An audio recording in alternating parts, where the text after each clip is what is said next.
News 19 और आज का मतदाता टीवी में पुनः आपका स्वागत है। हमारे बीच इस वक्त रूपचंद नागर जी हैं। रूपचंद नागर जी को पूरा दिल्ली एनसीआर का पूरा प्रदेश जो है गुर्जर समाज के बहुत सारे आंदोलन को लेकर जानता है और भली भांति परिचित है।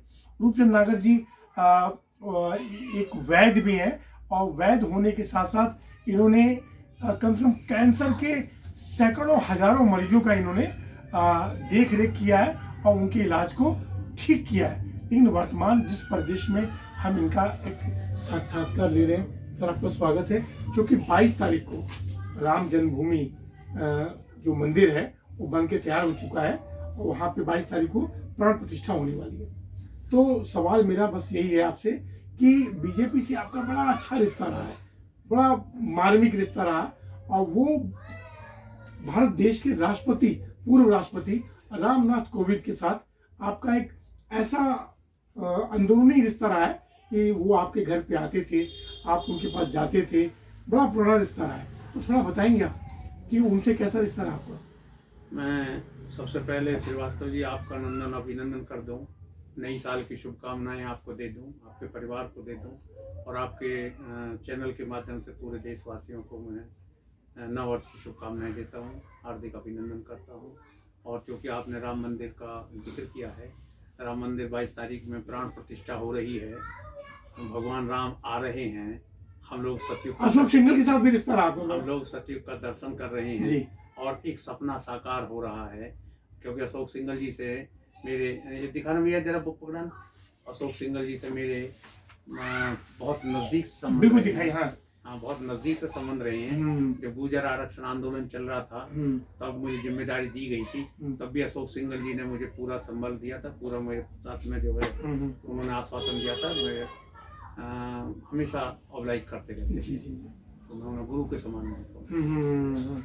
अशोक सिंघल जी आज बहुत खुश हो रहे हैं। हाँ, अब चूँकि 22 तारीख का प्राण प्रतिष्ठा है तो उनका एक सपना साकार हो रहा है, जीवन का सपना साकार हो रहा है। हम लोगों को कहा करते थे कि जिस दिन प्राण प्रतिष्ठा होगी, समझिए कि सतयुग से जैसे राम लंका को फतेह करके आए थे, ऐसे ही कवालियों से जीत करके फिर पुनः आ रहे हैं, तो हम तो सतयुग का दर्शन कर रहे हैं। थोड़ा सा बताइए ना क्या क्या बातें होती थी अशोक सिंघल जी के साथ इस राम मंदिर को लेकर? राम मंदिर को लेकर के बात होती थी।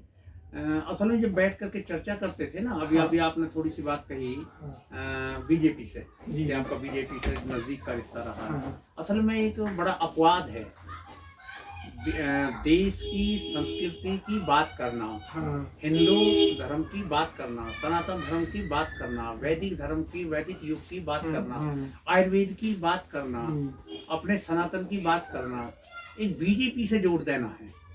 ये सबसे बड़ा दुर्भाग्य है कि यदि कोई राष्ट्रभक्त है तो बीजेपी का जोड़ दिया गया, यदि कोई आदमी अपने पिताजी की सेवा कर रहा है तो बीजेपी से जोड़ दिया गया। सर अशोक सिंघल जी भी बीजेपी से थे। हाँ, मैं बता रहा हूँ ना, रामनाथ कोविंद भी बीजेपी से। मैं बता रहा हूँ वही बात, मैं आपकी बात का जवाब दे रहा हूँ कि यदि मैं अपने घर में झाड़ू लगा रहा हूँ, मैं अपने, अब देखो मैं आपको बता, बड़े ताज्जुब की बात है कि सफाई पसंद लोग हैं हम।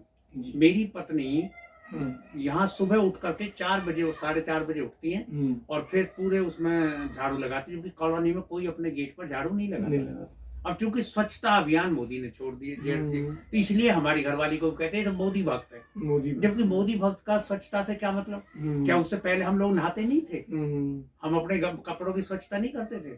हमें सिखाया जाता है कि हम झाड़ू लगा करके सारे कबाड़े को कूड़ी पर डाल दें, ये स्वच्छता अभियान था। अब मोदी जी ने चूंकि एक नारा दे दिया तो हमको भी उसी से जो भी स्वच्छता का अभियान में हिस्सा लेगा वही समझो मोदी का भक्त हो गया, वही बीजेपी का भक्त। ऐसा नहीं है, ये हमारी संस्कृति का हिस्सा है। जो राष्ट्रभक्ति है, जो देशभक्ति है, जो प्राण भक्ति है, जो अपने देवी देवताओं को पूजते हैं, मानते हैं, उनको हम एज इट इज कर रहे हैं। क्या उससे पहले जब बीजेपी नहीं थी? बीजेपी कब से आई है? सन 80 से पहले नहीं थे? सन 80 से पहले क्या हमारे विवाह संस्कार नहीं होते थे? क्या पंडित हमारे घर में आकर के यज्ञ हवन नहीं करते थे? लेकिन चूंकि अब यदि कोई हवन भी करता है, घंटी बजाता है, तो उसी को बीजेपी से जोड़ देते कि ये तो अंधभक्त है। ऐसा नहीं है। देखिए, राष्ट्रभक्त होना ही आज के परिवेश में बीजेपी का सिंबल हो गया, तो हम क्या कर सकते हैं उसमें? हम तो राष्ट्रभक्त रहे हैं। जी जी। जहाँ तक अशोक सिंघल जी का सवाल है, अशोक सिंघल जी मेरे गुरु के समान रहे हैं और मुझसे बड़ा प्यार करते थे। जब उन्होंने ईंट लेकर के सिर पर लेकर के पूरे देश के साथ ही और ये संकल्प लिया था कि हम राम मंदिर बनाएंगे, तो मैं भी उस संकल्प में था, हम साथ थे और तब उन्होंने संकल्प लिया था। तो आज तक उस संकल्प को हम पूरा कर रहे हैं, तो कौन सा अपराध कर रहे हैं? इसमें बीजेपी का क्या मतलब आ गया? जी सर, लेकिन बीजेपी कार्यकाल में मोदी जी ने उनके संकल्प को पूरा करने का एक बहुत बड़ा क्या कहते हैं कि सपने को साकार कर रहे हैं मोदी जी, तो मानेंगे ना? देखो हाँ, ये बात है कि जो संकल्प उन्होंने लिया था उस संकल्प को मोदी जी साकार कर रहे हैं। क्या बल्कि मैं तो ये कहूँगा मोदी जी के जमाने में साकार हो रहा है। जो मोदी जी के इस जमाने में साकार हो रहा है, इस जमाने के चीफ मोदी जी हैं, तो श्रेय तो मोदी जी को जाते सर। लेकिन मोदी जी को तो आप जो है वर्तमान परिप्रेक्ष्य में राम मंदिर के किसी भी कार्य से अलग नहीं कर सकते। बाबू जी मैं तो, जहाँ तक मेरा सवाल है, बहुत दिन की बात होगी जब इन्होंने पहले ही शपथ ग्रहण ली थी गुजरात की जी, तो मैं इनको सुन रहा था, मोदी जी को पहली बात बता रहा हूँ। जब मैं सुन रहा था तो मेरे कई किसी दिन मिलेंगे तो मैं आपको 10 आदमियों से मुलाकात कराऊंगा। पता मैंने क्या कहा था? इनके पहले दिन के लेक्चर को सुन करके इनके चेहरे को देखते ही मैंने कह दिया था कि ये त्रेता के या द्वापर के किसी ना किसी बड़े महापुरुष के अवतार हैं। फिर स्पष्ट करने के लिए कहा तो मैंने कहा कि ये बाली के अवतार हैं। बाली में क्या खूबी थी? लोग पूछते, मैं बाली में ये खूबी थी कि वो जिसके सामने जाएंगे और उसकी नजर से नजर मिलाएंगे तो उसका आधा बल उसमें समा जाएगा। इसलिए मोदी जी जहां जाएंगे पूरे विश्व में, जिस भी देश में जाते हैं उसकी ताकत समेट लेते हैं, आधी ताकत समेट लेते हैं। तो बाली के अवतार तो है, तो ये तो हमने बहुत पहले कह दिया था। अब इसमें जो 22 तारीख को मोदी जी उसका प्रतिष्ठा कर रहे हैं अयोध्या में, और सारा देश उसमें बड़े उमंग के साथ में हिस्सा ले रहा है। पूरा देश रोमांचित है, बल्कि मैं तो कहता हूँ पूरे जाएंगे और उसकी नजर से नजर मिलाएंगे तो उसका आधा बल उसमें समा जाएगा। इसलिए मोदी जी जहां जाएंगे पूरे विश्व में, जिस भी देश में जाते हैं उसकी ताकत समेट लेते हैं, आधी ताकत समेट लेते हैं। तो बाली के अवतार तो है, तो ये तो हमने बहुत पहले कह दिया था। अब इसमें जो 22 तारीख को मोदी जी उसका प्रतिष्ठा कर रहे हैं अयोध्या में, और सारा देश उसमें बड़े उमंग के साथ में हिस्सा ले रहा है। पूरा देश रोमांचित है, बल्कि मैं तो कहता हूँ पूरे प्रकृति रोमांचित है, पूरा ब्रह्मांड रोमांचित है। आप नहीं मानते इसको? बिल्कुल। अच्छा एक बात बताइए, मैं आपसे उल्टा क्वेश्चन करता हूँ, करना तो नहीं चाहिए, आप मुझसे क्वेश्चन कर रहे हैं, मैं आपसे क्वेश्चन कर रहा हूँ। 22 तारीख कोई राम मंदिर में प्राण प्रतिष्ठा हो रही है, यानी कि 2023 में प्राण प्रतिष्ठा हो रही है, यानी कि 2024 में। तो इस साल में जो एक हो रहे हैं सितंबर से लगा करके जनवरी से जनवरी तक लगा लीजिए ना, पिछली जनवरी से इस जनवरी तक एक साल जो हमारा L1 गया है, वो आपको नहीं लगता विजय श्री का वो है? वो भी संदेश, विजय श्री के संदेश क्या हमारा जो उस पर गया है क्या चंद्रमा पर? जी। हम लोग गए हैं। हाँ। तो क्या विजय श्री का नहीं है? वो भी बहुत बड़ा विजय, पूरा विश्व उससे अचंभित है भाई। क्या आपको नहीं लगता कि भारत नए युग में प्रवेश कर रहा है? बिल्कुल। तो फिर इसमें राम मंदिर का और इसका मोदी को दोष क्यों दे रहे भाई? मोदी तो उसका अग्रणी है, परमात्मा ने मोदी को भेजा ही इसलिए है।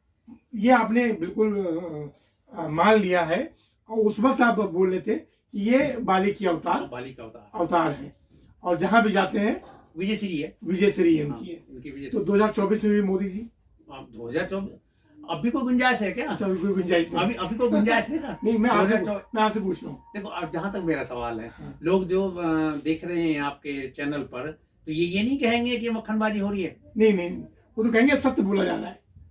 तो सत्य तो यही है, सत्य है कि मोदी जी आ रहे हैं।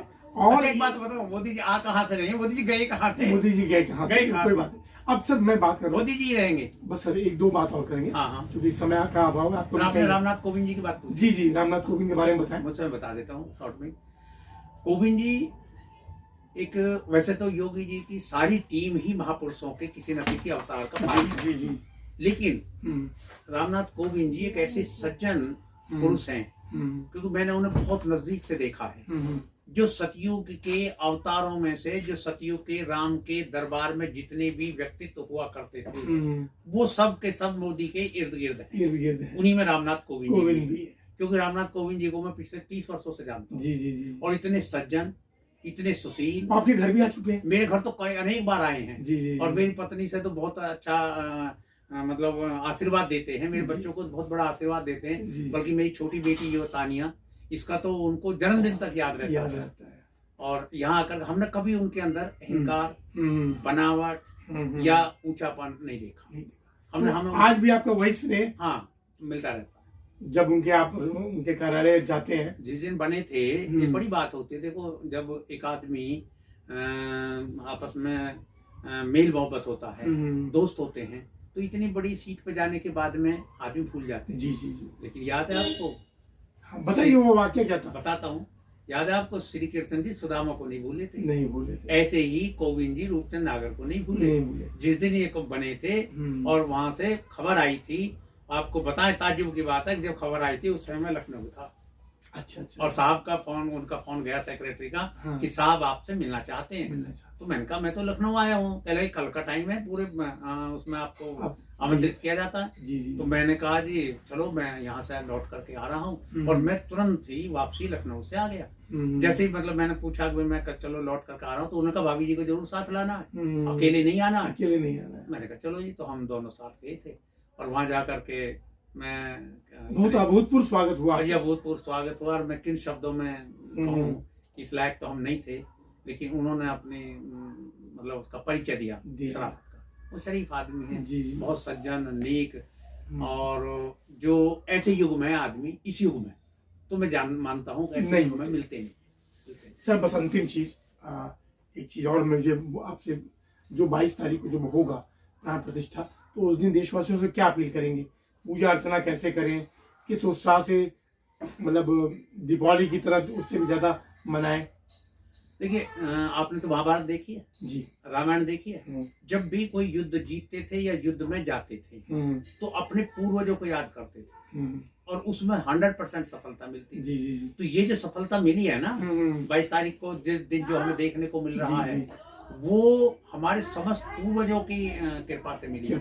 इसलिए मैं भारत के प्रत्येक व्यक्ति से उनका नंदन अभिनंदन करते हुए उनसे अपील करूंगा कि अपने पूर्वजों को साक्षी मानते हुए अपने घरों में दीपक जलाएं, दिवाली मनाएं, उत्सव मनाएं, और खास तौर से छोटे छोटे बच्चों को साथ लेकर के मनाएं और ये बताएं कि हम सतयुग का आभास कर रहे हैं। जिस प्रकार से लंका को विजय करके रामचंद्र जी अयोध्या में आए थे, आज पुनः राक्षसों के अत्याचारों से बचते हुए और नए सिरे से वो संहार करके आ रहे हैं। रामचंद्र जी आ रहे हैं।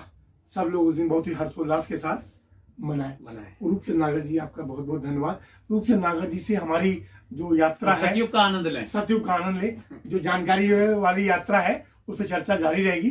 फिर किसी एपिसोड में हम आपसे मिलेंगे।